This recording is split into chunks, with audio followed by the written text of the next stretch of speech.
കനത്ത മഴയിൽ വയനാട് വെള്ളമുണ്ട പുളിഞ്ഞാലിൽ റോഡിൽ വൻ ഗർത്തം രൂപപ്പെട്ടു. പുളിഞ്ഞാൽ ഫോറസ്റ്റ് സ്റ്റേഷൻ സമീപത്താണ് ഗർത്തം രൂപപ്പെട്ടത്.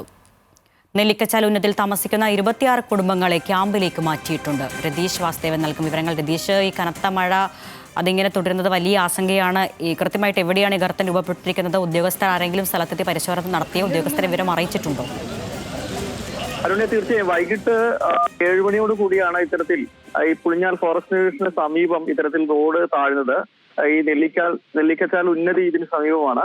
അതുകൊണ്ട് തന്നെ ഈ റോഡിന് ഗർത്തം രൂപപ്പെട്ടതിന്റെ അത്തരമൊരു ആശങ്ക നിലനിൽക്കുന്നതുകൊണ്ട് തന്നെ 26ഓളം കുടുംബങ്ങളെ 26 കുടുംബങ്ങളെ ഉന്നതിയിലെ അവിടുന്ന് സുരക്ഷിതമായ സ്ഥാനത്തേക്ക് മാറ്റി പാർപ്പിച്ചിട്ടുണ്ട്. വില്ലേജ് ഓഫീസർ അടക്കമുള്ള റവന്യൂ ഉദ്യോഗസ്ഥർ സ്ഥലത്തെത്തിയിട്ടുണ്ട്.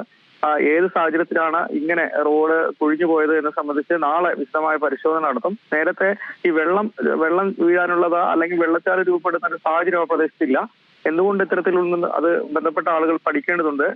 എന്തായാലും ഇപ്പോൾ ആശങ്കപ്പെടേണ്ട ഒരു സാഹചര്യം പ്രദേശത്തില്ല. ഈ റോഡിൽ കുഴി വീണു എന്നതൊഴിച്ചാൽ ആ ഭാഗത്തേക്കുള്ള ഗതാഗതം വാഹന ഗതാഗതം തടസ്സപ്പെട്ടു എന്ന ഒഴിച്ചാൽ മറ്റ് ആശങ്കകളൊന്നുമില്ല. ആ പ്രദേശത്തുള്ള ഉന്നതിയിലുള്ള 26 കുടുംബങ്ങളെ ഇപ്പോൾ സുരക്ഷിതമായ സ്ഥാനത്തേക്ക് മാറ്റി പാർപ്പിച്ചു. മറ്റ് കാര്യങ്ങൾ നാളെ വിശദമായ പരിശോധനയിൽ എന്താണ് സംഭവിച്ചത്, ഏത് തരത്തിലാണ് ഗർത്തം രൂപപ്പെട്ടതിനെ സംബന്ധിച്ചുള്ള പരിശോധനകൾ നടത്തുമെന്ന് റവന്യൂ അധികൃതർ അറിയിച്ചിട്ടുണ്ട്.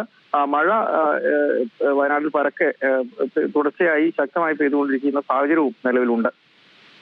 ശരി, വയനാട് പുളിഞ്ഞാലിലാണ് റോഡിൽ ഗർത്തം രൂപപ്പെട്ടിരിക്കുന്നത്. കനത്ത മഴയ്ക്കിടെയാണ് സംഭവം. രതീഷ് വാസുദേവനാണ് വിവരങ്ങൾ നൽകിയത്.